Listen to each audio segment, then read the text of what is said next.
guard against the acquisition of unwarranted influence, whether sought or unsought, by the military-industrial complex.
Okay, welcome back everyone. Anonymous Bites back, another Corona virus special.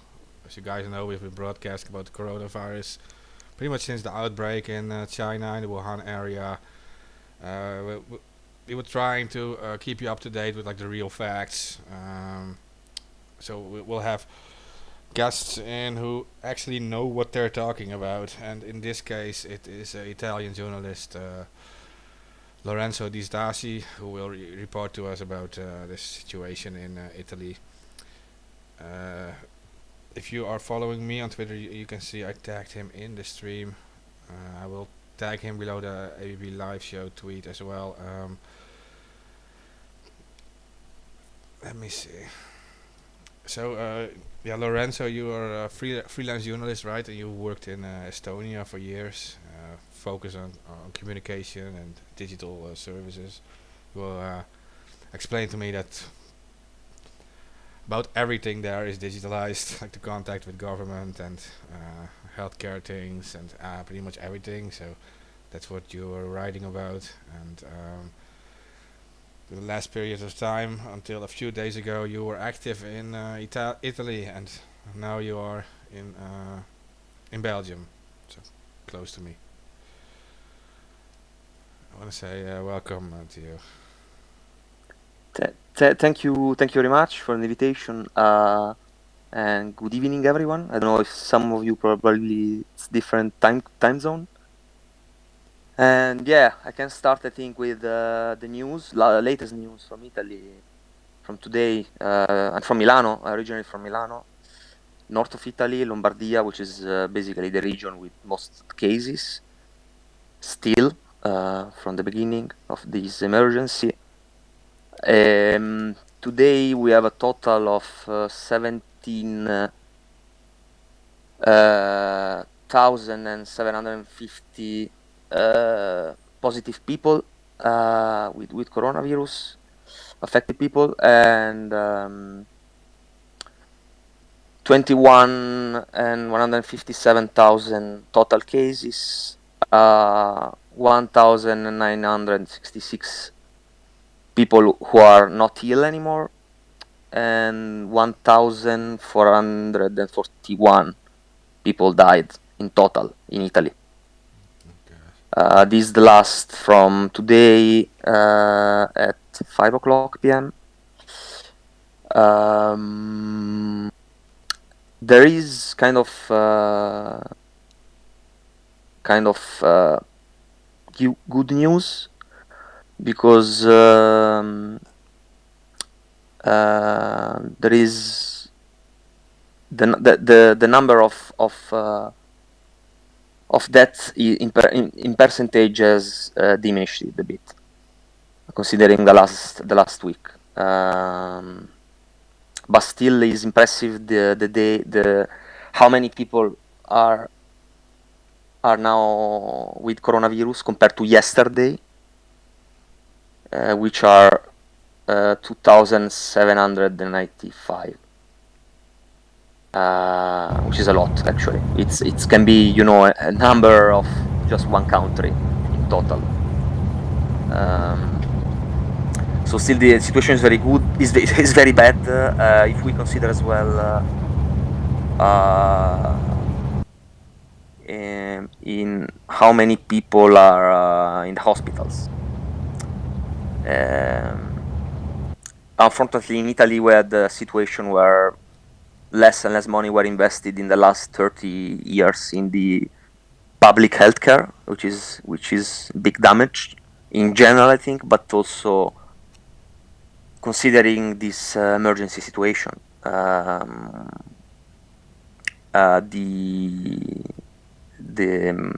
The local minister of healthcare of Lombardia, the region of Milano, today has declared that well available only between 10 and 20 beds to recover people, to host people in hospitals in the region of Lombardia, which is dramatic as well. This is very, very dramatic, I think. So yeah, we are still in need of masks, for example. Yeah, maybe the starting question Yeah. is like, why do you think it hit Italy so specifically so hard compared to other regions? Well, we don't have a specific answer to this, but I think one reason is probably, you know, the fact that Lombardia, the region of Milano, is the most one of we have 12 million people living there in total. 12 million people in just one region, you know. So it's really dense and habitated area, Yeah, that and makes sense. I think this is one of the reasons for sure, because we see also the trend of diffusion in similar areas in Europe, and they are all areas highly densely populated, like the Ruhr region in Germany, in Western Germany, Grand Est, which is the first region was totally locked down in France, the region of Strasbourg, and we have now Belgium as well. Belgium and Netherlands, I think. I don't have updated data on this, but they are also highly populated areas. Yeah, exactly. You can say something on Netherlands, maybe. You are there, right? Yeah, So, and it is hitting hard here because it's like one of the most densely populated areas in Europe. I think maybe even in the world. That is why it spreads really fast here. exactly. At this moment they're saying like they're not even keeping track of the exact numbers anymore. They're considering that they're doing the testing only to see how widespread the outbreak is. Like if you are ill and you have like people living in your house, they're considering them to be ill too. So they're saying Hmm. like they have to stay home too, unless you get like very extreme things like shortage of bread, things that you have to just stay home because they're considering you infected too, and they're saying like because of these test shortages, etc. They're it's not useful to test them too because it doesn't give us a bigger view about the outbreak, so to speak. So there is already being it's already the numbers being brought to public are not no longer reliable, and they're just saying this too. So it's pretty heavy already.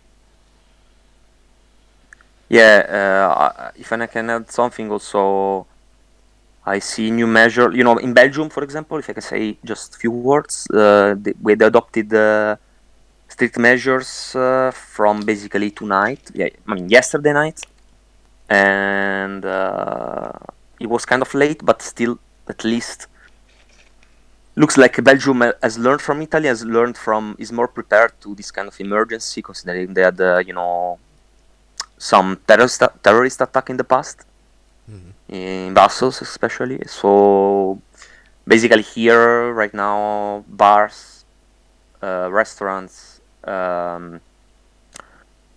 disco, and all museums, I think as well, are or all of them are locked down. So this is good. Maybe it's not enough because because people can still work. I mean, if I want to go out for a longer period, I can still do it. We are in phase 2 in Belgium. In Italy, we adopted already phase 3. So this is the difference also with other bigger European countries like Germany or France or Spain, who are now adopting as well new measures. So yeah, I really hope there will be a common European answer, which didn't happen so far, but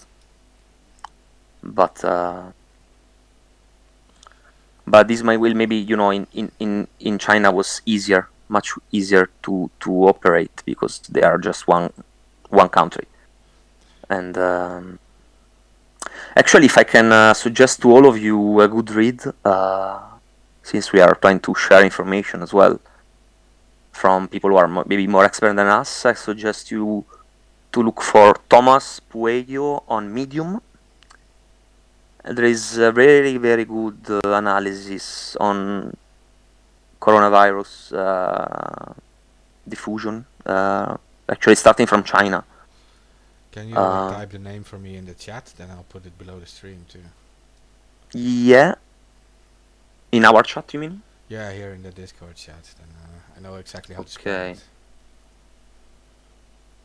I hope close I will be still on because I'm in the voice right yeah, now. you should be able to type just while staying in. Yeah. I'm recording, so I hope if I close it, it will stay on or not. The voice recording is on, right? So. Yeah. The voice recording is out. No worries. Okay. It's actually broadcasting. It's still on? Yes. Yeah, I can still hear you. Okay, so Jenna.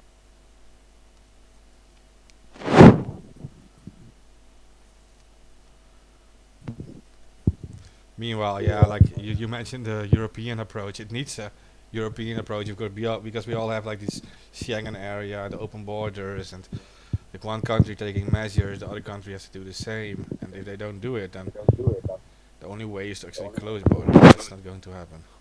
Okay, I have it. Well, this is a good point. This is a good point because so far, well, with Italy, as far as I know, for sure, Slovenia, Austria, they closed actually borders already a few days ago. I don't know France what's gonna happen in France because they had communal elections today, so and they are still on, I think. So they will maybe wait still for a while before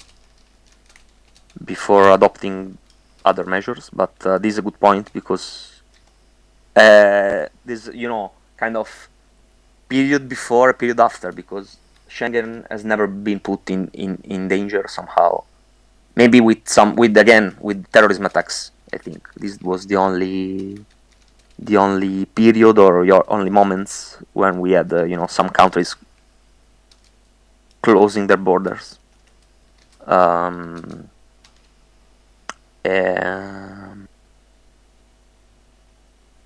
So yeah, I've heard, since I lived in Estonia for a couple of years, I heard Latvia also closed borders, which is a small country. It's only 2 million inhabitants, something like that.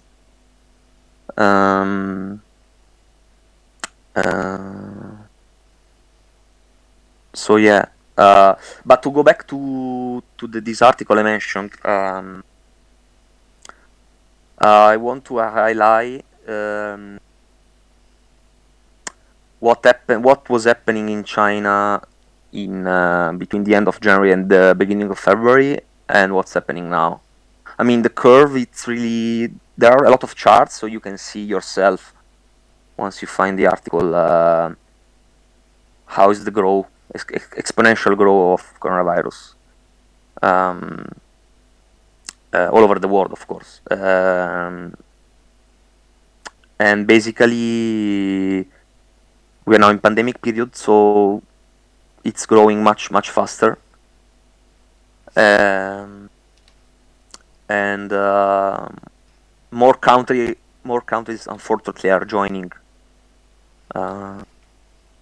We see, I know, to mention again, the end of February, the beginning of March, we have South Korea, Italy, Iran that weren't there before, and now we are seeing slowly other countries joining: Germany, Spain, US, Switzerland, UK. This is kind of, I'm reading from left to right. So, for example, UK, it's a bit lower, but the curve. But if I can say my opinion, my humble opinion, Boris Johnson said that no measures will be taken, and the virus will be kind of he will die itself somehow, something like that. And I don't think it's a wise decision right now to take. No, but those were like the early claims that like viruses like this can't really stand the summer, and that they will die out, and that it's only like smart to delay it until the summer. But I've seen more and more reports that this virus is actually pretty much resistant against heat, much more resistant than expected. So I don't think this is a good idea either.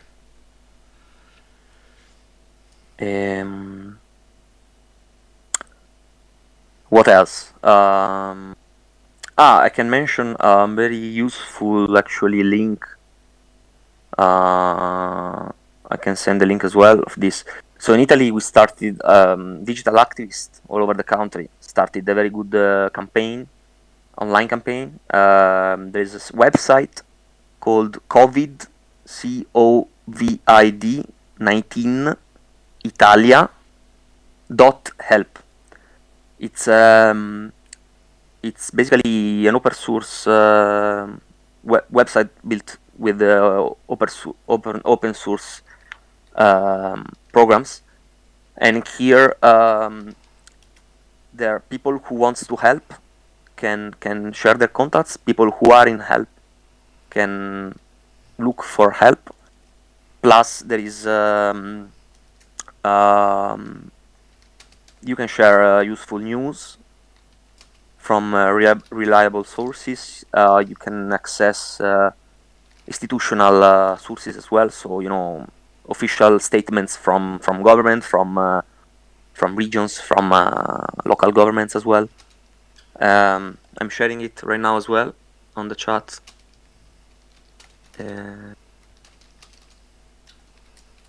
I've already listed it below the stream too. And I'm just typing down. So any of you who is I don't know, in Italy or has friends in Italy or wants to help anyhow, this would be great. I'm doing my part as well. I'm in Belgium right now, but I'm doing my part. And maybe can follow as well, our experience, because I think we didn't do well at the beginning. I'm not saying we did everything good, but now we started earlier, unfortunately. But this can be, helpful for all the other countries in a way to take measures, and in a way to trying to follow, a good example of activism or digital activism that are already happening. What else? Something to be more soft as well. Then I can maybe share with you other information. Yesterday there was a very good initiative started, I think spontaneously. I don't know who started it, but it was really great. I think this was again online. A lot of people started to meet up basically from balconies at 6 p.m. and to sing together. To sing I've seen together. the videos of that. Yeah, it was very impressive. Yeah, exactly. So it was shared a lot on social media. You might have seen something, and I think it's great because it shows how we can be united and also have fun somehow, because you cannot move from your place, and you can still, people just found a spontaneous way to to share some moments together and and feel uh, feel somehow happy as well. It is still going on. Actually, it was, I've been following some friends. My family reported to me as well. My family is still in Milano, didn't move from there. I just moved here for working reasons, and it happened at lunchtime again. It happened again at dinner time today. So I think it's gonna happen for the next weeks. It's a good thing. Um, I don't know if you have any questions on this. Maybe your curiosities. Yeah, I personally have a question, but it's like maybe Okay. it's a very simple one. Like because you mentioned Italy went into like phase 3, right? Uh, Maybe people Yeah, yeah. don't they don't really know what all these phases are, right? And I know like phase 1 is to stop it, phase 2 is reduce the spread, and phase 3 is that people actually research where it comes from and how it spreads, right? Well, this can be interpretation, but I think it's more the measures adopted. I think it's more linked with this. I think so. Phase three, I think it's basically you cannot move from home unless there is, like, I don't know, a reason, like extraordinary reason. I don't know, working reason that you need to be physically somewhere, or you are ill, or you need to buy food, or mm, you go to pharmacy or hospital. I think these are the only reasons, basically. Okay, yeah, because I know some countries they already closed like schools early on. I know my own country didn't even close the schools yet. Like on Monday, people Uh, can just go to school. Like the high schools and Closing schools. Sorry. So closing school, I think it's already part of phase two, because you already close a big, kind of activities of the country, and this okay. we did before, actually. So this phase two for sure. Uh, yeah, I know there are some. So in Netherlands, you schools are still open, for example. Elementary schools will just go open Elementary. on Monday. Like the high schools and Okay. colleges, they close by themselves. Like they weren't forced to close, but they said like no, we're not going to open. Like the gatherings are too big because the government said gatherings of over 100 people are illegal now. We can't have gatherings over 100 people. So these Mm-hmm. schools are saying like yeah, we have these canteens and stuff. People are together with over 100 people, so we will close it by ourselves. That's what they said. For Yeah. now, they say like elementary schools are not the big risk because they have. Uh, I feel this is a very bad choice, but the government says like these are not so internationally oriented, uh, and they say that the spreading among children is less. But I don't know where they get this, but I don't agree with this Mm-hmm. personally. And they say like, yeah, you keep children at home, it will be too much of a pressure on society that normal life completely stops, and that's one of the reasons. It's to do with panic, I guess, and with the whole emptying stores, right, buying everything. Yeah, this is a point. Good point, actually. If I also can give my personal suggestion, this personal, I don't want to adopt in your countries your habits, but so in Italy at least, the supermarkets are open like normally open. So because people need food somehow, you need to buy some food. Because for example in Milano, this only Milano, I don't know other cities of Italy, but in Milano also all the local markets, the open markets that are on happen on the territory of the city, which are 91. I know very well this situation because I'm activist in also in fighting against food waste. So we have a small NGO in Milano. Anyways, 90 local markets are closed now, and so people can buy food only from supermarkets or smaller but markets, shops, and a lot of people at the beginning in Italy started to go there a lot and to buy, a lot of food, more than needed actually, because this was kind of panicking reaction, which is not good. And I think now situation is a bit better, because if they're still open, you can go as you were going before. You just declare it. In Italy, you cannot leave home without a declaration. Actually, it's more safe to have a declaration of the reason why you are moving. So if someone from police stops you, you have a reason, and it's fine. If you go to buy food, it's fine. You can go with it, and you can demonstrate.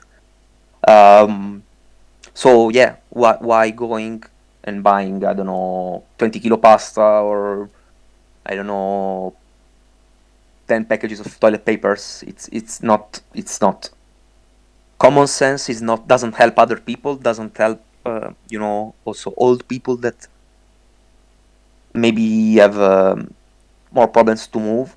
And so yeah, my suggestion is just go as nothing happens. Just go once a week or twice a week and buy what you need, and then go next time when you need again the food. Yeah, you could argue that not all the cases are known, right? And if you have like hundreds and hundreds of people at supermarkets, it will actually maybe increase the spreading. I was also thinking about that. Like, Also, yeah, for sure, is a also good point. yeah, Yeah. So yeah, are try to supermarkets avoid. are supermarkets taking like these precautions? Are they like wearing like gloves and masks and all these things? Is it like, how is that being done? Actually, I wanted to ask that in Italy, what are the things that you did right and what are the things that you did wrong, in your opinion? In my opinion, okay. So this one example already. So people going panicking too much, maybe, and going too many times during the week in the supermarkets, even though they are open normally. So there's no point to. Then something from it, maybe from the government. I think at the beginning, when for example, first decided to lock down Lombardia, the region of Milano, there was a mistake from government, because it was already voices of the shutdown, but they weren't official. So the other mistake, so this first mistake from government, from someone from local government who already spread out this news that wasn't official, and also from media outlets, that most of them actually, decided to already publish this news that wasn't official. And in the last let's say concerned group of people is citizens as well, who as a reaction decided to move from from Milano, especially from, let's say, Lombardia, north of Italy, to south. So a lot of people go to Milano to work, for example, to study, to work. Most of them are just single people who work, have a career developing, a career opportunity there, and decided to leave and go to south, that was still kind of open. And this was not wise, let's say, because in the end we adopted stricter measures in the region and in all Italy, and yeah. So of course, as journalist, I try my best and try to verify sources, say who said what, when, and why, and try to double check with another source at least.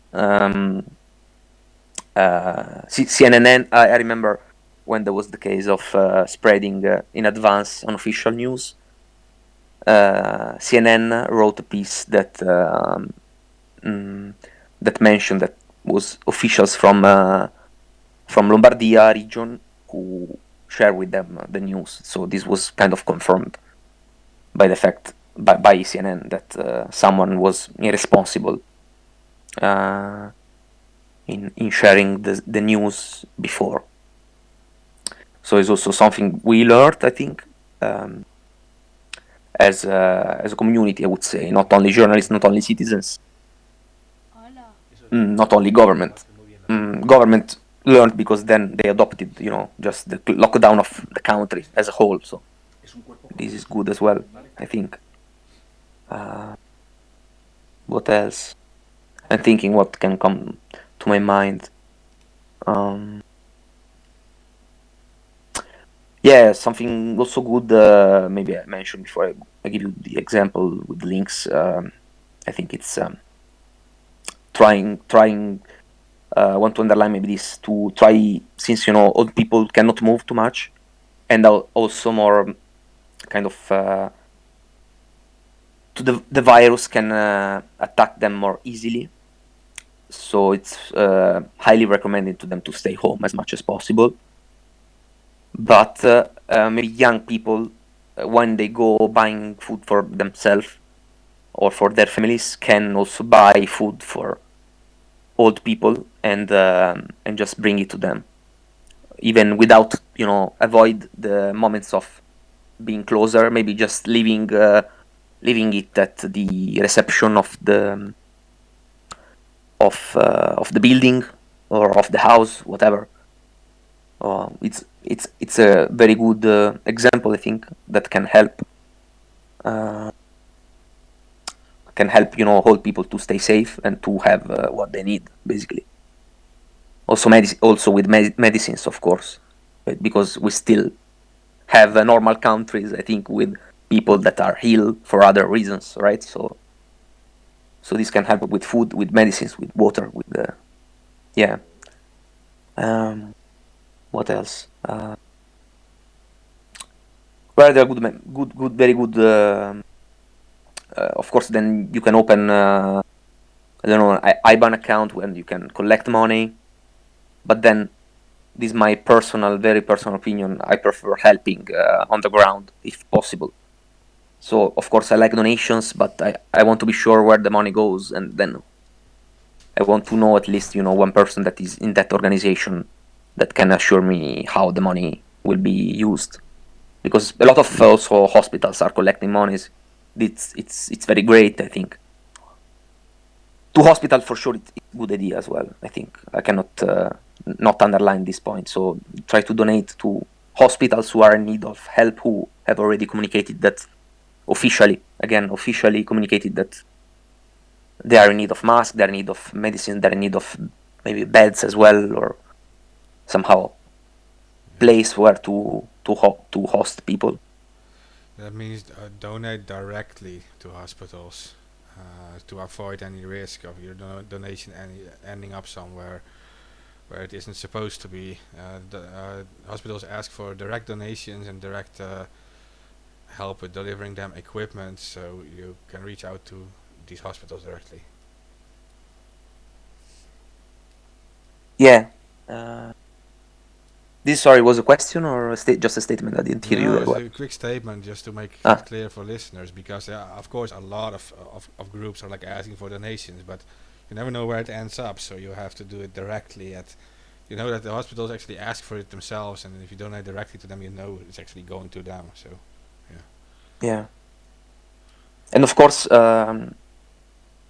also something I want to underline, it's try to donate as much as possible to public hospitals, because it's a way also to demonstrate that we need more investments. I don't know in your countries what's happening, what has happened in the last years with public funding to healthcare.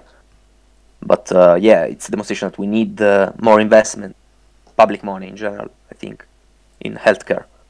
I'm trying to look for quickly an article I read. Sorry. Meanwhile, you can say something. I don't know if you want to. We see that in questions, Italy, whatever. Yeah, we see that in Italy there is the death rate of 5.8%, and at first the death rate was like less than 2%. Why do you think it's increasing like this? I mean, it's a very high percentage right now, and it's still increasing. Why still increasing? Well, I think still because we didn't do our job at the beginning. We didn't react fast and united as a nation. You know, there were regions first. So it was Lombardia, then Veneto, the region of Venice, Veneto, Piedmont, the region of Torino, and then Italy as a whole, but it was already, I think, 4 or 5 days later. And people moving, you know, people taking trains from north to south, as I mentioned before. The virus, it's looks like, if I'm not wrong, one person can easily share the virus to two people at least, and and and the virus looks like also that it's highly moving from one person to another. So yeah, these are consequences. I think we are still viewing consequences of what we didn't do at the beginning. Because the article on Medium mentioned before this also clearly show it.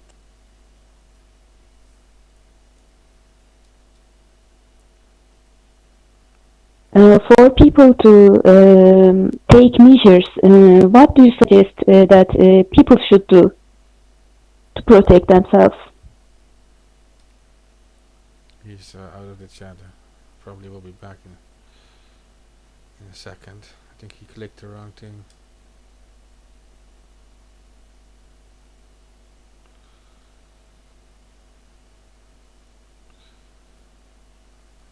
I think he is offline. Okay, well we wait for him to get back. Below the stream we posted some links to writers and websites he recommends for the region of Italy. As you guys know, it is the heaviest hit region at the moment. It is a lot worse than even in China, because in China it's like the new amount of infections are already getting lower. At least that's what they claim with the numbers. So Italy really needs the help, and what our guest says is if you are planning to donate or whatever, like masks or other equipment they need, they will ask for it on their sites, and donate directly to hospitals and public hospitals, he said, because the public healthcare really had received like big punches in the last few years, and it was like always like more cuts on their budget, and they need a new influx of donations, and to give like also to give like a statement to the government that public healthcare is important, and this is one of these examples why it is important.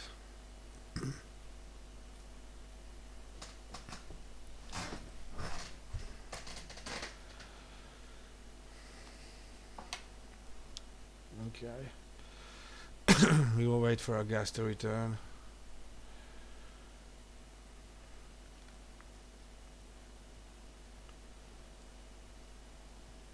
Tomorrow we're expecting the regular Asia episodes, and meanwhile I do want to ask, if you're listening to this, please help to share it.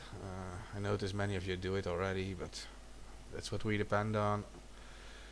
An actual journalist who spent his days in Milan and in the rest of Italy, and he knows a lot about it. And he's now, for a few days, he's in Belgium, and so he's reporting directly to us, and this is the kind of information you don't really get anywhere else. So, and if you care about that stuff, you should help to share it. I'm not sure what happened with Lorenzo. Maybe he lost connection where he is now. So far, we see that some countries are taking it really. Hello, can you hear me? Sorry, I don't know. I think something Oh, was wrong. great! You are back because I was writing to you on Sorry, Twitter. I think the Wi-Fi went to the other Wi-Fi, something Oh, like that. great! Welcome back. It's okay. We were just filling up empty air. So. Okay. Yeah, you have. I don't know. I was asking you. I don't know which point was interrupted. What I was saying. Um, yeah, Amber, you asked a question, right? About I asked. Which was the reason why the cases are still growing, right? oh yeah, the cases Yes. are growing. Yeah. So did you hear my answer or just part of it? Can you repeat it again in case it was Okay. Yeah. cut? So this is my opinion, but I think I can kind of. There are some data that shows that my opinion is kind of based on data, because I think it's the main reason is again that it's a consequence of that we didn't act as Italy as a whole, so as a country. We didn't act fast. We didn't act immediately as soon as we understood, the first local cases. Like I don't know, was the first ones were, for example, in Lodi, which is a tiny town in Lombardia. There were kind of, I think, 10 cases at the beginning, something like that at the beginning, only there, or in other part of Italy. And we didn't act. We decided first, to shut down Lombardia, then to shut down Veneto, which is the region of Venezia, of Venice. Then another big region in the north, the region of Torino. And this was a problem because people were still able to move from one part of the other of Italy, from north to south, to move around Europe, take planes, go to, I don't know, Barcelona. Because I remember also was the period 2 weeks ago when there were the first cases in Spain. I remember very well that moment, actually. And they were all coming from Italy. So this was also, we can learn from this as well, maybe try to act for the next time. I don't know in how many years, I hope not, but if something will happen similar, to act more as Europe, as a European Union. And unfortunately, this is another case where European Union hasn't been united from the beginning at all. The news of von der Leyen mentioning they will like commission investing 25 billion euros is just from, I think, was Friday or Thursday, something like that. So the end of last week, which is very, very late as well. Yeah, because also our Dutch health minister, he said like the European Union needs to buy masks together. All the countries need to buy them together, and like we need a budget for this, and then we need actions. Yeah. I'm not sure what level this is even being done yet at this moment. Well, this is a good. Also, thank you for this statement. Is a good point too, because it's something else we can learn from. It's actually I thought I was lucky. I was already in Belgium. I was able to follow the debate. Was last Tuesday at the European Parliament, between different parties, and another big mistake that was done, that it's Germany, I think France as well, like some countries of Europe decided not to import anymore the masks to Italy, which was in that moment was more in need. Actually, now other countries will be in need again. And I hope there will be some measures against the countries that decided to stop the export of masks, for example, or other stuff. For sure, the masks were included. So yeah, this is also something we can learn.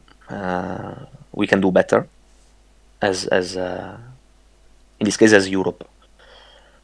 Yeah, because it makes sense that you would transport these things to the areas that are most in trouble, and you can Yeah. think on a larger scale, like on a European level. Uh, I know many people don't like the whole European level thing, but you can think, because you have open borders, you can think like, okay, this area in Italy is now hurt the most. We have to actually do everything to support this area. Like we contain these heated areas and try to reduce the damage. Yeah, exactly. Exactly. It's like when you are, in a.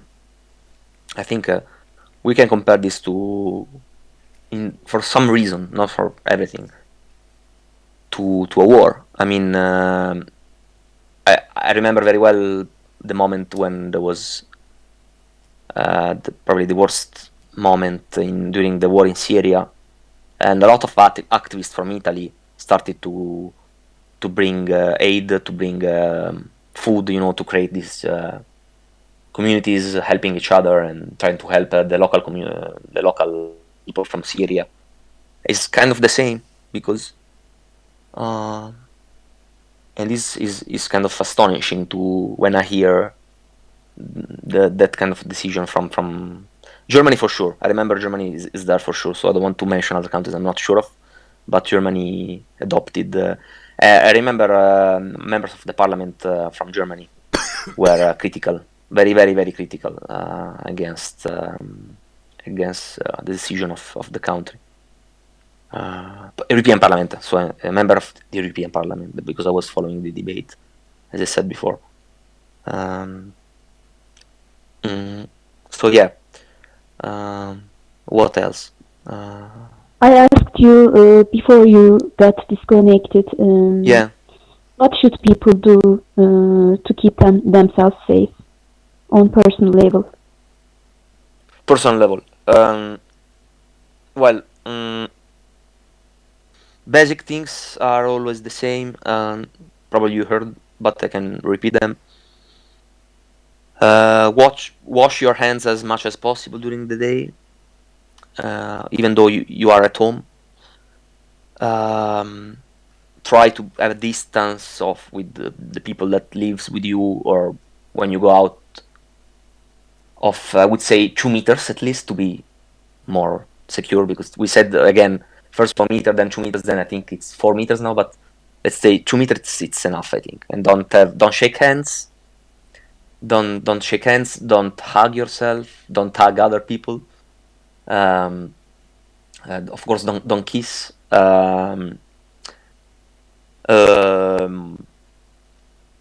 It's said that there are some fake news on this as well, on some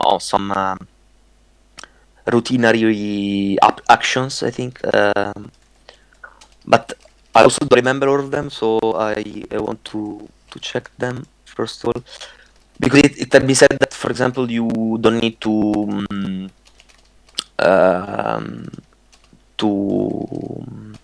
drink hot tea or other kind of stuff, but because this helps the virus not to spread out. But it's not scientifically tested, this actually. Yeah, I confirmed this. Okay, I found the article. What else? Masks. It has been said, this is also fake news, that vitamin C can cure coronavirus. It is not true, because in Italy we had some news that were circulating on WhatsApp, for example. So if in your countries happen the same, please remember what I said and try to share this information. So vitamin C doesn't cure coronavirus. Hot water, hot tea, or hot beverages doesn't kill the virus as well. What else? We can say that actually there is no cure to this. There is just protection measures that we can take not to catch it, and after we catch it, there are things to do. For example, maybe to rest well, drink a lot of water, and you can add more. Yeah. Uh, What matters is you can boost your immune system, and things like vitamin C is always healthy for your immune system. It actually helps with that, but nothing actually cures coronavirus yet. There isn't a vaccine or a medicine for it yet. no, We exactly, we have exactly. seen good results in the past with like vitamins, etc. But to claim it is a cure against these viruses is very dangerous. People won't go to a hospital. They will take these vitamins and think they will be cured. Like, yeah. Yeah, there is no exactly. The vaccine is not there. Is not in place yet. Of course, there are tests, but going on, but we still don't know. And the general thing is also we don't know too much about the virus itself, so we don't know we don't know the causes. We don't know when it's gonna end. And what else? Also, another kind of, this is not fake news, but might be misinformation, because at the beginning, Donald Trump, this was already also kind of 10 days ago, more or less. He mentioned that when we will have a hot season, so during the summertime or even springtime, sometimes the virus will be killed, and is also not this is not scientifically proved. So at the moment, it's not true, because we don't know the virus very well. The scientists also don't know the virus very well. So Yeah, and I have one other thing to ask you, because the CDC and the World Health Organization said in the past that this virus does actually spread if you don't have symptoms. It can spread. Uh, Now the Dutch RIVM, which is like our CDC, it says like, or it said on their site that it doesn't really spread if you don't have symptoms. Maybe you can comment on that part. no, I would say I totally disagree with this, because if person has the virus but doesn't have symptoms, doesn't mean, I mean, the person, if this person, well, it's very difficult, but if the person is how to say, has done the test, right? So if the person knows that he or she has the virus, even though maybe is young and is good health, doesn't have symptoms, that person should stay at home. Yeah, because Because you can still, of course, you can still spread virus. yeah, So if you are asymptomatic, I think it's in English as well, the word, you know that you have the virus, you have to be responsible as much as you can, even more than a person that doesn't know, of course. yeah, These are the levels. yeah, because And so they you should stay at home until when you do another test and you discover that your virus is gone. yeah, because they said like, yeah, you have to cough or sneeze for the virus to spread in the air and to infect others. But they're saying like, when you have the virus, it is already in your like your body fluids. For example, if you touch your lips, that means it is on your Exactly. hands. And these are things they're missing out on for now, and that is the. I specifically blame the Dutch RIVM for this. Now, to be fair, the Dutch media did already say they had several doctors on, and they said like, yeah, it's theoretically possible, and so you shouldn't think you're safe if you don't have symptoms. You can already spread it, but the RIVM, the official advice, doesn't give that. So I think it's very weird. So, Yeah, for sure.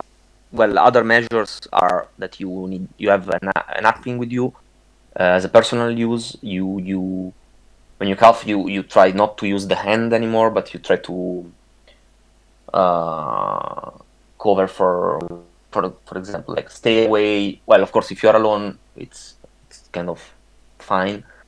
But if some other person is around, it's better to be careful. And also, this is also very very important. People who are ill, people who have just a normal flu or cough or whatever, also it's highly recommended that they stay at home, because they might have it and they don't know. So because there are not enough, resources to do a test to everybody. This is also one point. So, because in Italy we have differences among regions. Some regions have done a lot of tests, some others didn't because of public money and resources, to go and test. So yeah, have to be very, very careful.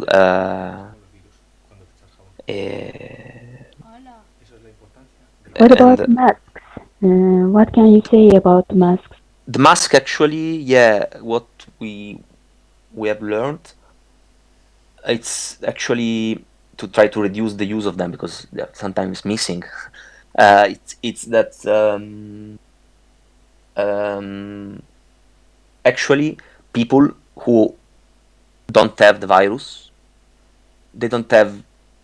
There's no reason why they should use the mask, actually, because masks are done for people with the virus to not spread the virus. So if I don't have the virus, why should I use the mask?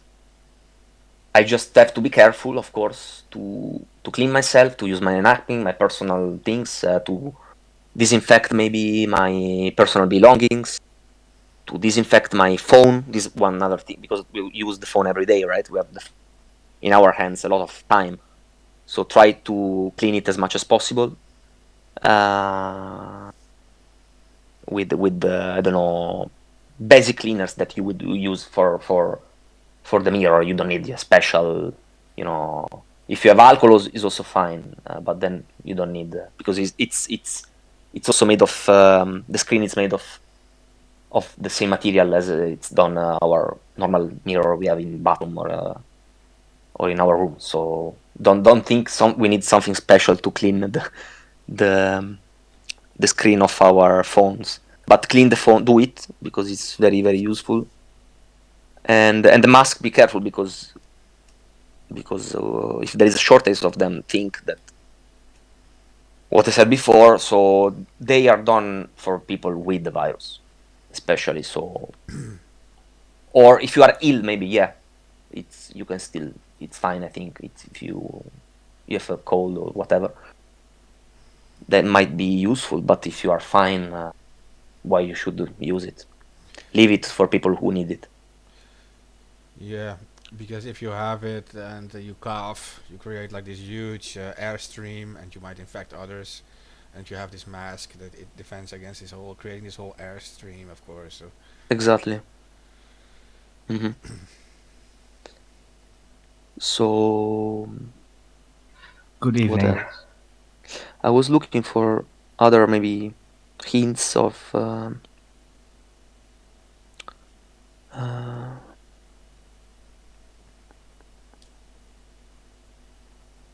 mm, Maybe we can say ventilate the house very well, clean house regularly. Mm, well, yeah, this can help, of course.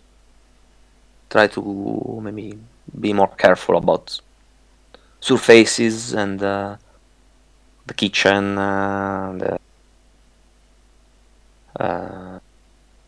doors. Yeah, this for sure, it's a good point. For example, this one, just one thing I have adopted in my, because I don't live alone, I live with other people.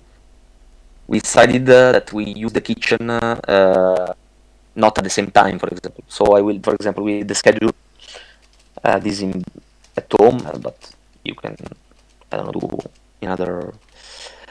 So, for example, I use the kitchen at lunch between 1 and 30 p.m. Another person uses it from 1:30 to 2. So we are not in the same place. Especially do it if there are people with you that I don't know, old people with you, or maybe it's a crowded house, whatever. Um, do it. Another thing I forgot. Use don't touch your face. This is also one thing, basic thing that is recommended to do. Don't touch your nose, don't touch your mouth, because then once is inside is even worse, if you have it. And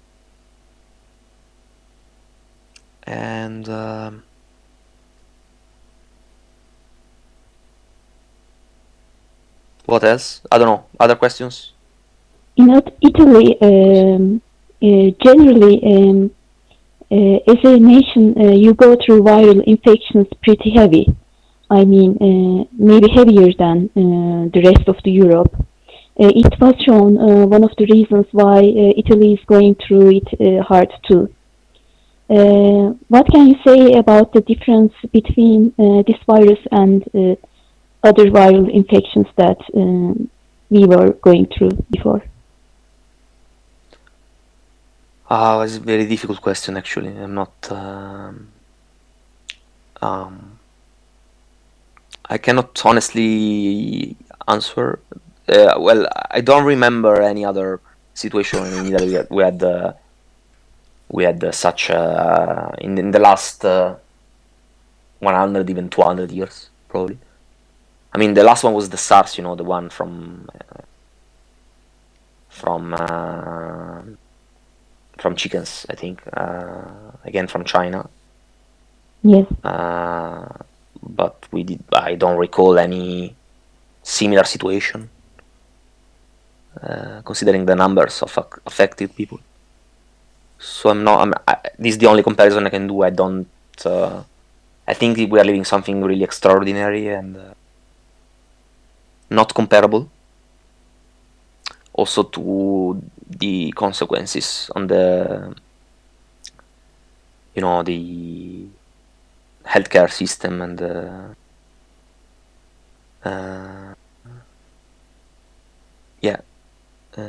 I don't really recall any other similar situation.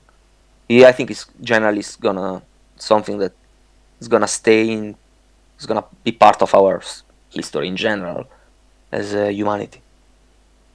True. We can say that it might be one of the reasons why we were caught unprepared because we didn't go through such a thing in the closest. Yeah. Yeah, I agree. I totally agree.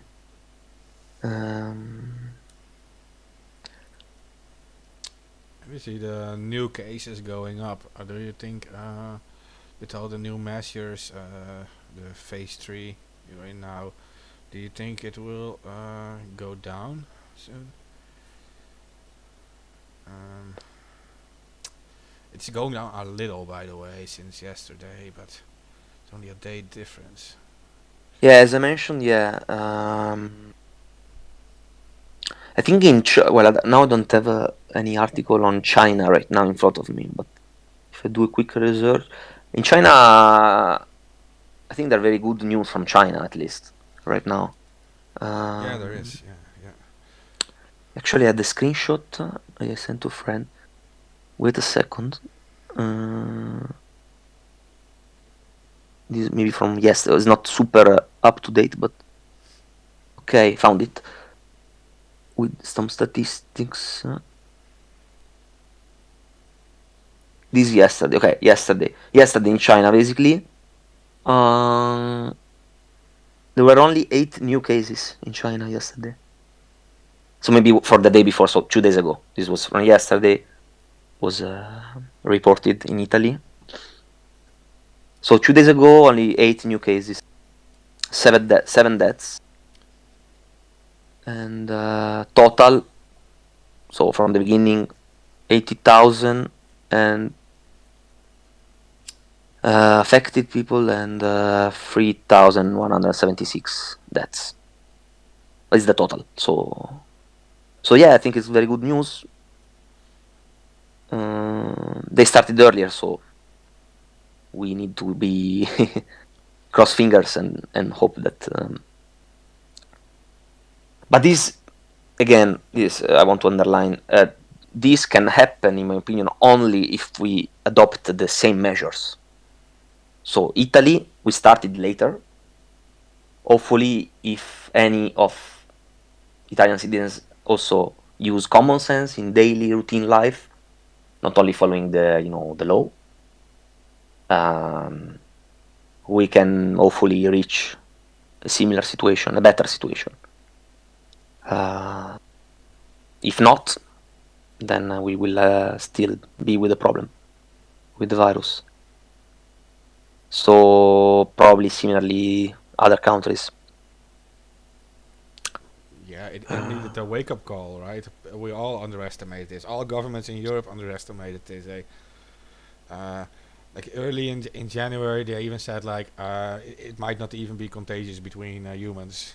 So this was our health officials saying this. We don't even believe it's so contagious between humans. Like this is, if you think about it, it's a little over 1.5 months ago, and yeah, a lot of things change now in the perception between people, and now it is probably going to be that people will accept these real quarantines and really containing this, and then it can be stopped. I mean, China stopped it, and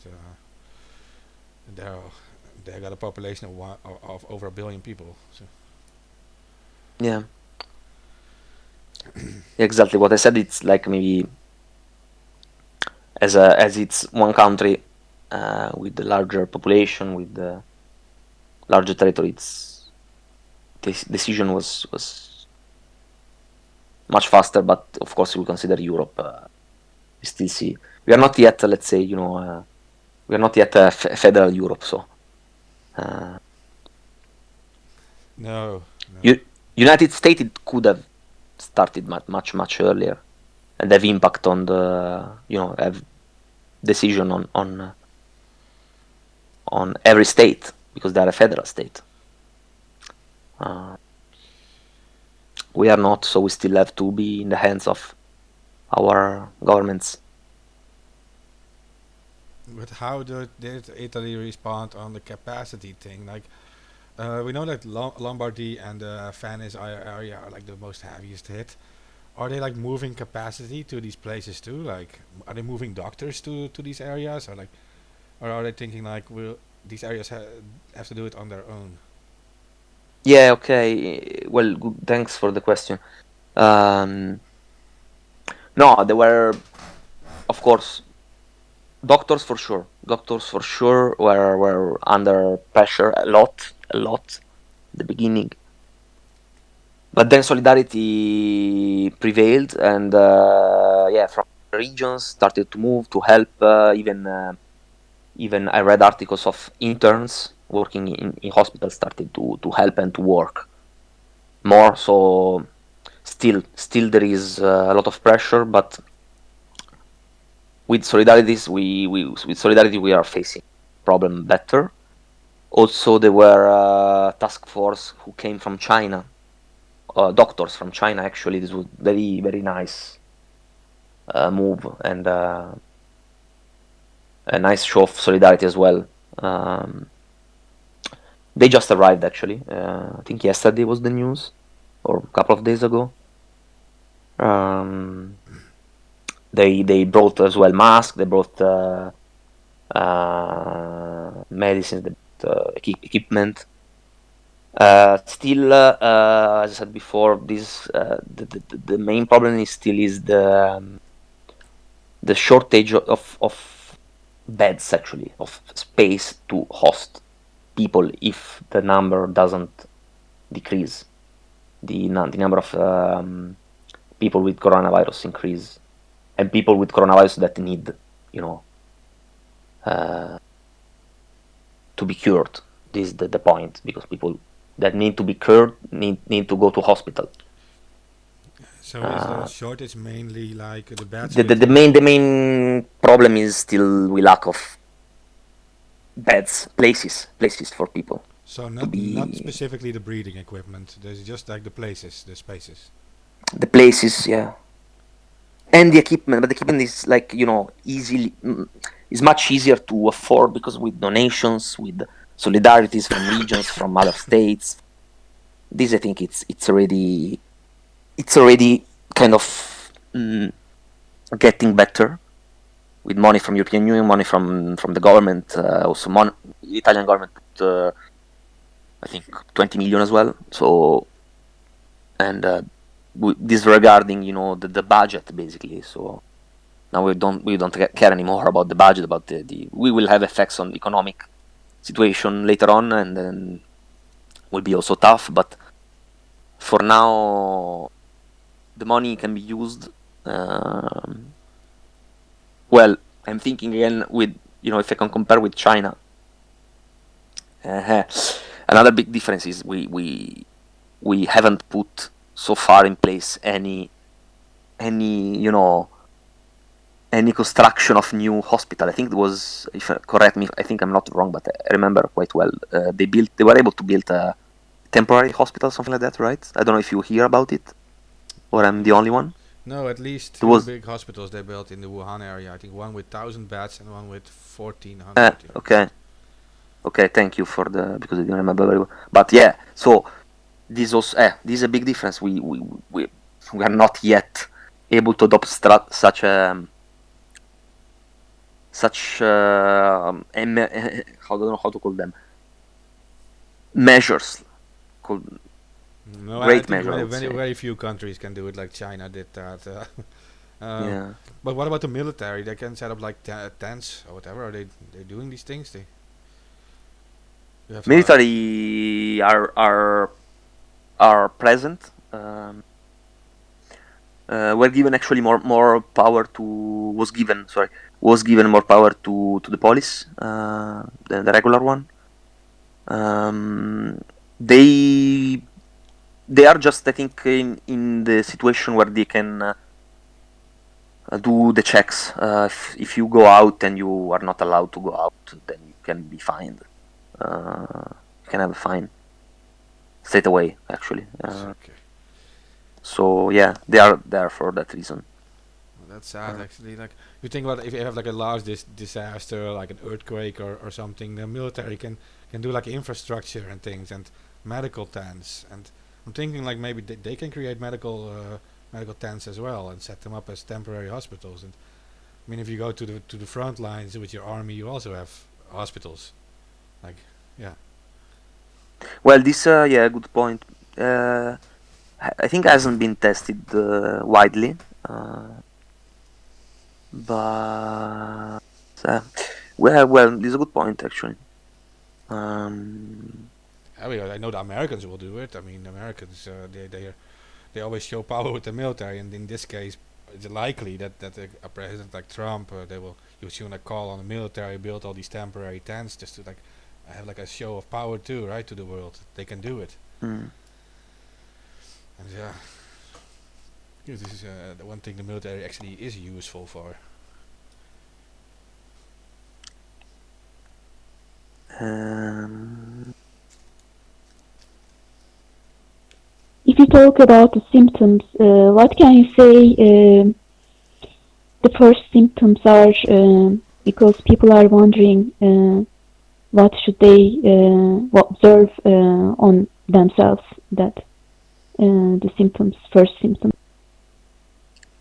What people should do when they have the first symptoms? What can they observe as the first symptoms when they catch it? For example, sore throat, headache. What are First the first? symptoms. Well, it's also not super clear, but for sure, well, if you have a high fever for I don't know, already even some days, couple of days, plus other things, then it's highly recommended to do a check, to do a test. You never know, so you just do a test, and then you are in peace with yourself. You are fine. Actually, basic. There not so much difference with. I'm checking, by the way, uh, but yeah.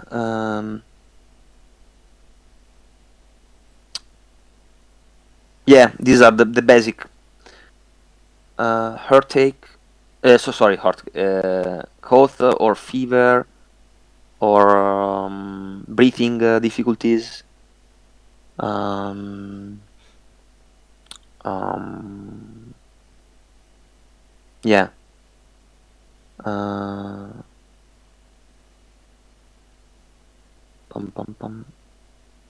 But about this, for sure, it's more detailed information you can find on the World Health Organization. There you have a lot of this basic information. Yeah. Everything is available there, which is like, of course, Amber just asked it like to have like a confirmation that this is actually correct, right? I mean, from someone No, it's who is correct. It's correct. This is correct. Yes, yes. So respiratory symptoms: fever, cough, shortness of breath, and these are the I would say the main ones. Yeah. And yeah, in Italy actually, well, this is everywhere probably similar. That's why older people who have other symptoms, other, how to say, healthcare problems, were more exposed to the virus and to the effects of the virus. So we should take care of old people in general. Human lives in general don't have a value between old or young. So yeah, we have to be careful. Sometimes it's difficult to estimate precisely if the person died for coronavirus or if he died for another, I don't know, another pathology that was before. This is very, very difficult sometimes, but I think, well, if it's tested, then these people, I think, they're counted in the general count, in the general, statistics. But sometimes it's tricky. Might be tricky, but I think it's short percentage. Yeah. So, what should people do when they have these symptoms?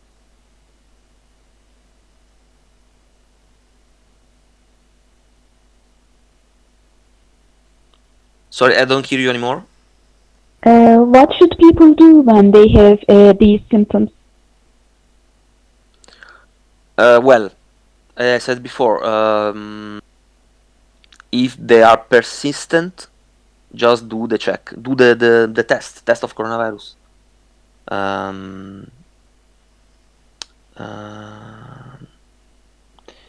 Is the only solution to understand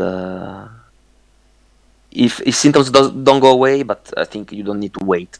The more you wait, the more you are exposed to the effects of the virus. So as soon as possible, hopefully in the region, of course I cannot answer on this, but hopefully whoever is the person in his or her own region, there is availability to do the test. For example, in Italy, I asked explicitly this question to my sister who is in Milano, because I don't know when I left. I'm in good health, so I have no idea. So the family doctor, you refer to the family doctor, and then family doctor as the contact person that can do the test. So in Italy, at least, I don't know in other countries, it's not the family doctor that can do the test, but it's a third person, a third doctor actually, that does the test on you. So yeah, this is the situation. Okay.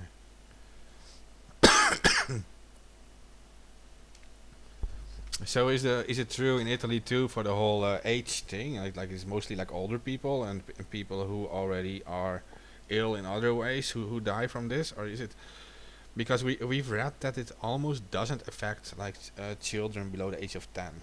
Is that the same in the Italy region? Yeah, I confirm. I confirm this. Yeah. But if I can add something on kids, actually, we have to be also very, very careful. The people who have kids at home, because they can spread the virus very easily, much easier than normal adult people, let's say. Because contacts are much higher among kids and even babies. So that's why actually is a natural. That's why if you have heard the news, not only about Italy but also in other countries, that's why the schools are the first public space that that government decide to shut down. If you think about it, that's the reason as well. So from the elementary school, from kindergarten actually to university, but they start from kindergartens. So that's the reason as well, where these are always the first to be shut down. So be careful with your kids. Don't have very good friends in Milano that they haven't left home for the last 2 weeks, I think, for the last at least 10 days. They have one that it's, I think, 6 months, and the other it's 3 years old, something like that. And I was in contact with them, and they told me, yeah, they haven't left home. So, of course, take all the precautions as well. Wash their hands even at home. But of course, if you are at home, you don't take risks. So this is the other side of the coin with the young people. So be careful with them as well. Okay. So the children are actually the spreaders in that case then. They spread more easily, yeah. Okay. And yeah, one thing, because I've seen just one comment on Twitter, I think. One guy said mass hysteria is unfounded. Yeah, I see. And I don't think we are doing mass hysteria here. We're doing information people. Who's just informing, which is a right. I think it's a right for a democracy, for citizens of democracy to be informed. And hysteria is when there is no information actually. So if your people are informed, this is my opinion, and you know all the measures, all the risks, the causes, the effects, and also the personal behavior that you should adopt, then it's fine. We think in Italy we passed that moment. There might be a problem of hysteria. We had it. I mentioned it before actually. When people, when the government starts sharing official news, newspaper, journalists, citizens starting to leave big cities to go to countryside or to go to family in the south. This was an example, but this was the beginning, not now anymore. So if you can learn from us also, remember this, please. Remember not to follow your instinct if there is, if the cases are growing at some point, and make your government accountable as well of what they say, what they do. Yeah, I fully agree with you. It's not to make people panic or whatever. We just try to give the correct information so you can follow the right protocol. So you actually don't have to panic. If you don't have the right protocol and something happens, you will actually start to panic. So we have to Exactly. we have to provide the right information, and that's why we're doing this, of course. And by the way, thank you. If I can say thank you again for the opportunity, because it's a good opportunity to share the information. So I started first with information, with data, statistics, and also good practice and links, and what we learned so far in Italy. Because unfortunately we've been the first in Europe, so I think can be useful for everyone. If not for governments, at least for citizens. Yeah, exactly. Definitely. And we see that France is shutting down too, and it is said that local stores can't keep food on the shelves and closing early at 8 p.m. Some warning that suppliers might be running.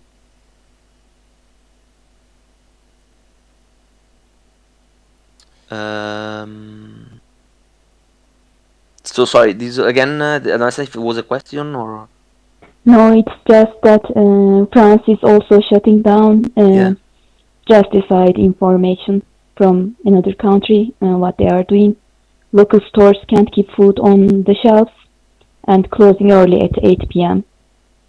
It might Okay, show this is a maybe measure adopted already officially by France or not? Yes, Okay. it is. Okay.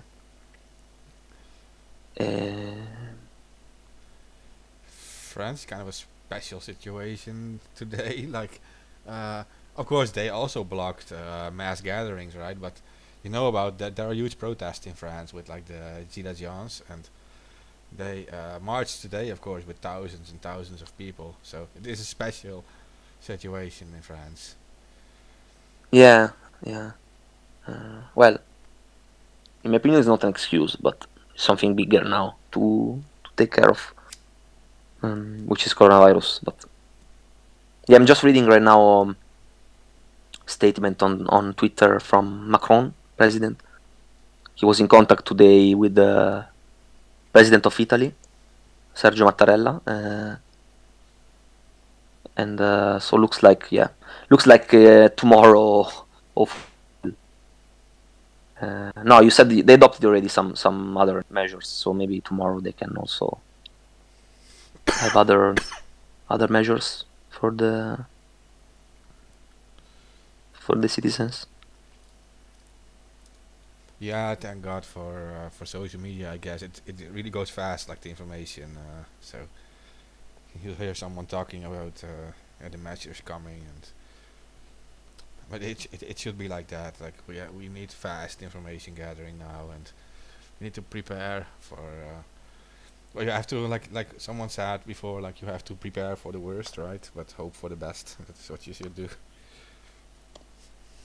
Exactly.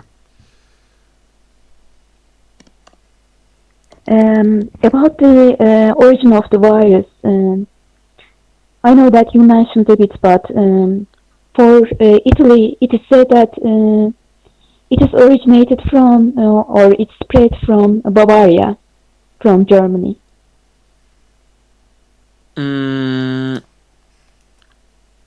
This is not totally true, I think, because it started in, I mean, this the last things I read on this matter was internal, and for example, we haven't found yet, for example, the patient 0, which is the first person who got it actually. This is very difficult. Apparently, it's very, very difficult because it already passed almost 1 month. 3 weeks actually, yeah. No, I don't know where you read this news that it came from Germany, you said? From Bavaria? Yes, I saw on Twitter some virologists were sharing this. Maybe somebody did some analysis. I hope that we could see some link. Okay, well, I honestly no, I cannot answer on this. I don't know. Yeah, well, you have two situations, right? You have the situation in Lombardy, but you have the Venice area too, and Venice is of course a super tourist spot.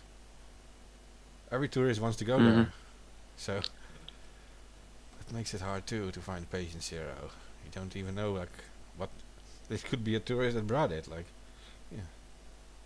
Yeah, well, for sure, might be link. Again, the only short thing I can say to you, it's we haven't found the patient 0. The patient 1 was a guy from Lodi, small town in Lombardia, 20 kilometers south from Milano.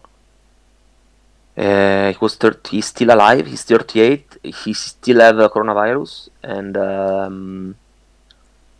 he still is. I mean, he's not anymore now. He's ill. He's a hospital. He's incubated at the hospital, but was a bodybuilder. So looks like in his personal case, he was affected because he had really low immunitary system. So it's probably the reason for he's considered patient 1. Because then the region, even the province, the city and the province were shut down. They were the first place where we decided to shut down, to lock down basically, to close the area. And the other was, I think, in Veneto, so the region of Venice. These were the first places, but still we don't know how it happened. Actually, we don't know by who and how he was infected. So I don't want to answer on this. We don't have yet a certain answer, so I prefer not to answer. Meanwhile, I was searching for the Bavaria link with Italy, and I do see a message from Kai Kupfer-Smith, who is a science journalist and molecular biologist, and he quickly comments about this, and he says the link between Bavarian COVID-19 cases and Italy outbreak, on the other hand, has much less support. Same virus that started the chain in Bavaria could have been imported by someone else to Italy. Many scenarios are possible, and the genetic data cannot distinguish between them. Okay. So he does say it is possible, but it is other things are possible too. So I was right, because we don't know yet, right? So as I said, we don't know the first link officially yet. So yeah, no, exactly. I hope we need time maybe for this, and we will. I hope we will discover as that can be, then understand better the whole situation for the next time. He writes on sciencemag.org, and they're doing a real-time analysis of the viral genomes, so maybe that is useful to see how it moves. What did you say? I didn't hear the last 2 words. Fire? Fa? No, I was saying he writes for sciencemag.org, and they're doing real-time analysis of the genomes, and maybe that helps to see how it spreads and where it actually comes from. Yeah. If you can share the link as well, would be useful, I think. Yeah, I will. Thank you. It seems so far that people with a weaker immune system get more affected by this virus. So can we say that we should actually strengthen our immune system? Well, I think it's a good conclusion. I can agree with you. I'm not a doctor, but why not? I mean, I think it's logical consequence.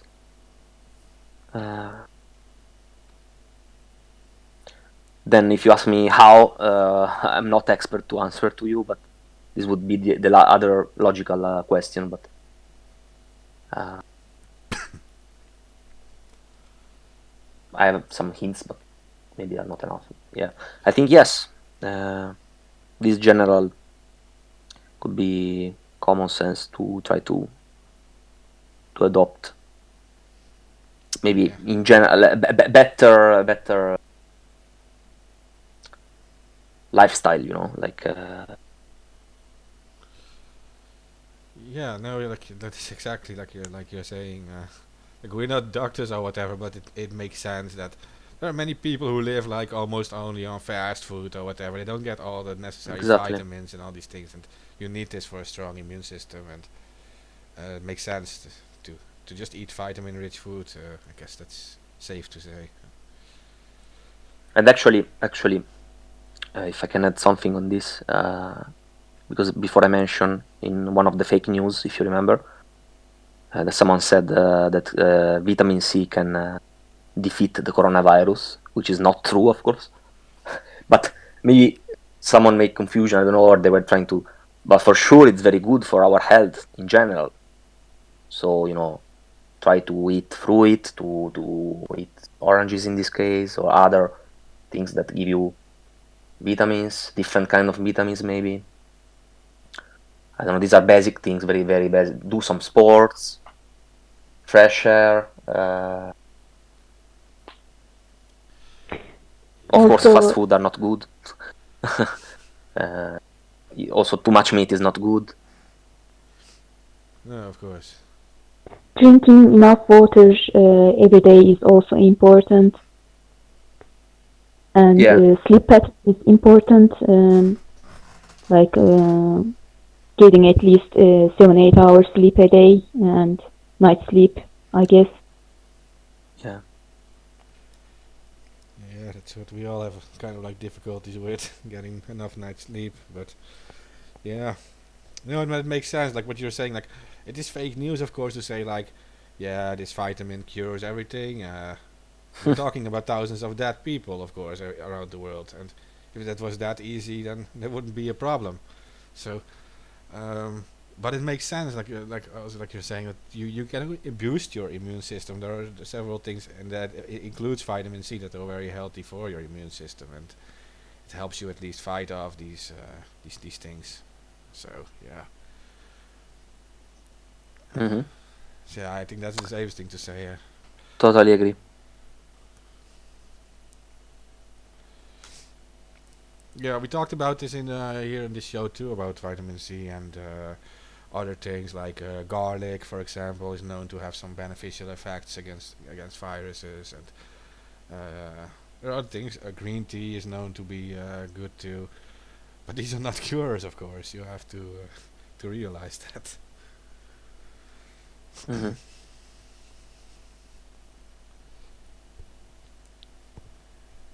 I'm not sure. Let's see what kind of advice we can give. Still, I mean, do you have something you really want to say to listeners, like something that they won't get anywhere else?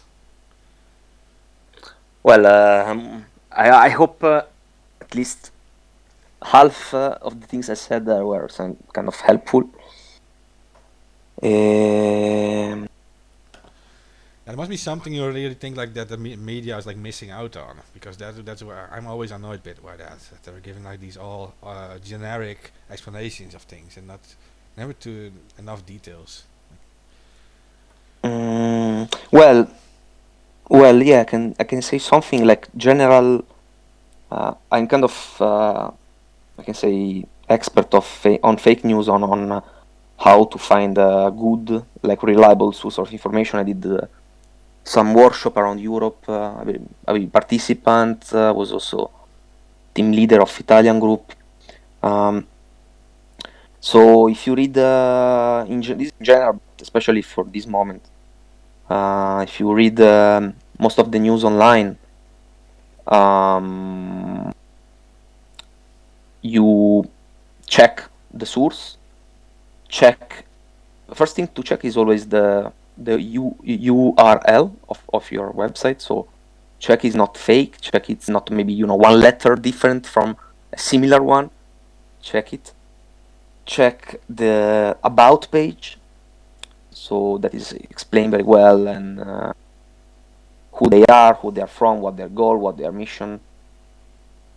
And usually the reliable sources put contacts as well. Put the general email.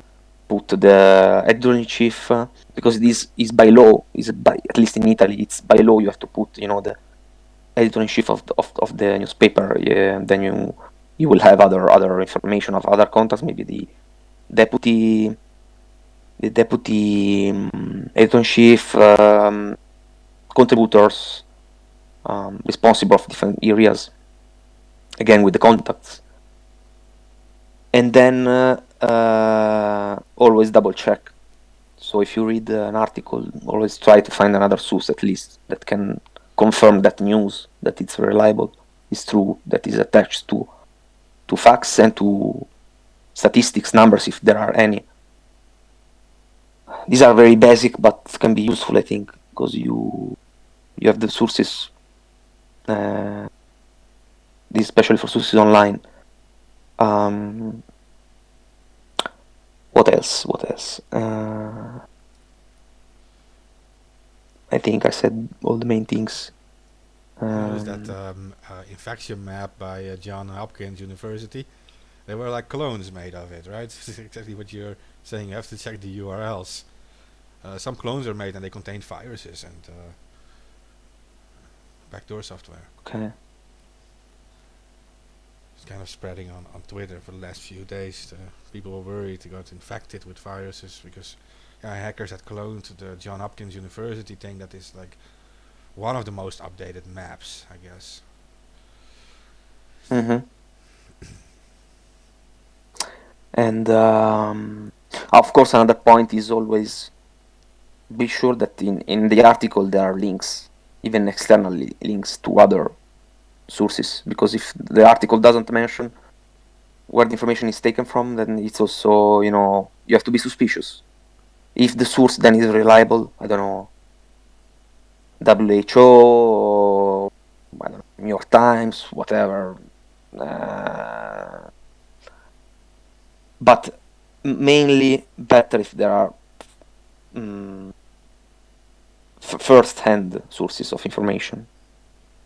So government, agencies, NGOs working on the field, and then after maybe reliable media as well, of course. I'm not saying that. So again, big agency, AFP, Reuters, of course also the other from other parts of the world that have to be reliable as well. And then as last, I would say media companies, but again, reliable ones. Yeah, that's always difficult with activists listening. They don't really trust the mainstream media. But if you see if you see big articles in like New York Times or Washington Post, they always have a large list of sources, and they will refer to universities having the actual research on it. If you see these, it's the same story, right? If they have good sources, then it becomes more reliable. Yeah, that's what I said. Like a double check, of course. In general, double checking is always the best you can do. If you are maybe more expert in one field and you remember that something is different, then double check what you read. I think it's pretty much it.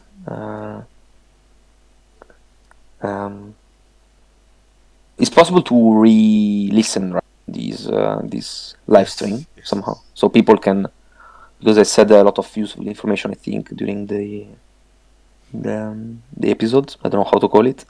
Yeah, when it's finished, it just gives a play button, and they can just start it from the start or skip through it, whatever. Okay, great. Yeah, Italy tomorrow is gonna adopt other measures, but it's more for the economy. I don't know, might be interesting.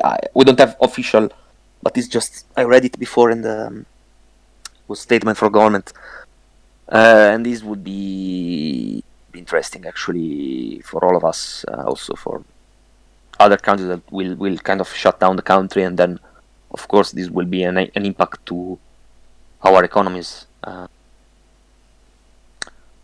This would be the phase, I don't know how to call it, phase 2, no, because confuses with the phase 2 of the coronavirus, but the aftermath, let's say, of this emergency period we are living right now. The effects on our economies, on our businesses, on what we are doing as people, on our lives somehow. In general, I don't want to be specific. So yeah, on this one I don't have news, but I don't think it's relevant for this kind of audience. The people are listening to us, and it's early, so maybe another time we can do maybe another episode on what European or what world government are doing to help economies to be again on track. Yeah, we should. Maybe in 10 days or in 2 weeks, maybe we can give Yeah, exactly. more updated information. I do want to thank you for coming on and spending your time with us. I mean, it's very much appreciated. It was a pleasure. It was a real pleasure. I hope to be in contact with you in the future for, I don't know, other situations, other, I don't know, Thank you. gatherings or activities as activists as well, because I am myself as well. So yes. That would be great, and thank you for joining us. And we should do another episode, of course, for updates. It seems that we will just have to get used to living with the virus for a while. Yeah, we should get used to living with the virus for a while, I guess. Maybe it does make sense because you made a call during the episode, a request for people to donate directly to Italian hospitals. I think it's Okay. wise to repeat this for listeners. Now we're like at the end, so then they can perhaps. So what you want? Links, names? We have to of hospital. You want hospitals? You want the link I sent you at the beginning is collecting from the activists? Maybe this link from the activists is more useful, like, because this collecting everything together. Okay, so maybe you can. This is very useful, I think. Yeah, maybe you can say the link again on air, and also maybe later post it here in the chat again. Then I'll post it too. Okay. Wait, I'm trying to. I hope I will be online still. It's like a call, so.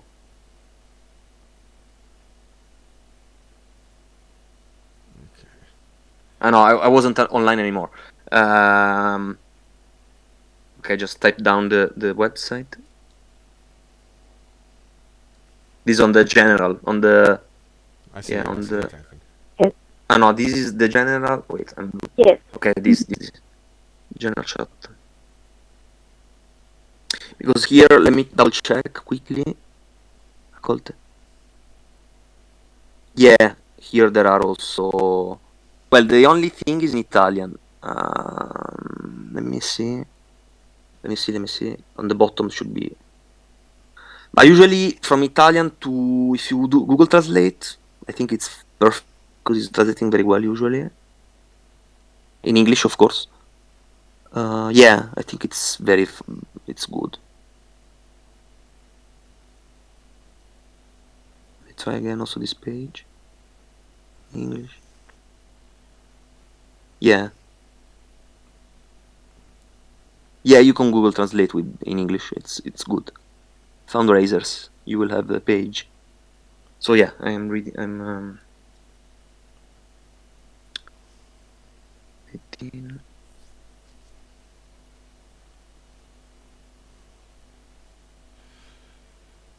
Okay. And meanwhile, for listeners, you can follow Lorenzo on Twitter, Lorenzo Dista. I put the Twitter in the stream Exactly. post. You can just click and follow him for updates, reliable updates. Twitter is the best thing for you. Okay, I'm typing down.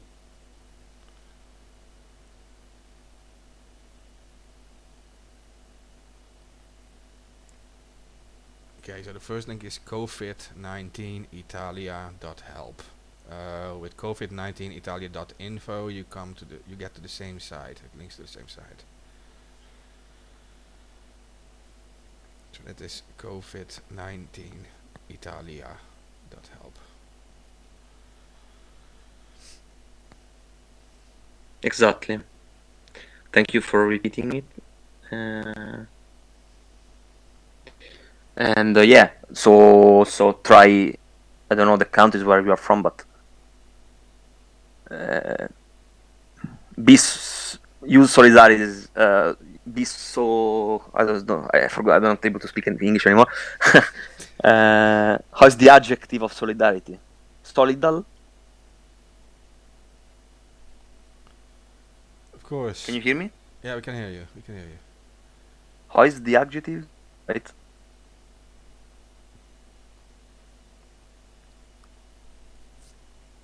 I mean, like solidarity. You mean that website? You want me to repeat that again? No, I was just. I forgot the adjective of solidarity. So use common sense and be solidal.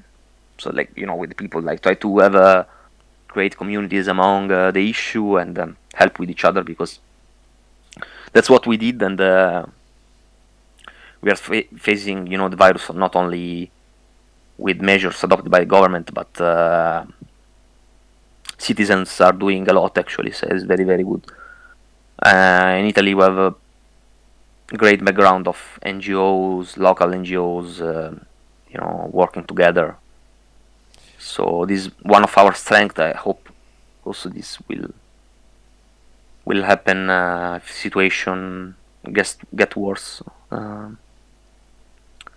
Yeah, I saw Yeah. you replying to that one commenter who talked about hysteria, and what the perfect reply would actually be, you already gave this example on air, and that is that Italians are actually having these balcony meetings where they are like playing music and singing together. True. This also would be better. Yeah. Just thinking like that is the one thing, instead of panic, people can have solidarity together, and like because they know they have to go through this together, so something to learn from. True. You can add that if you want.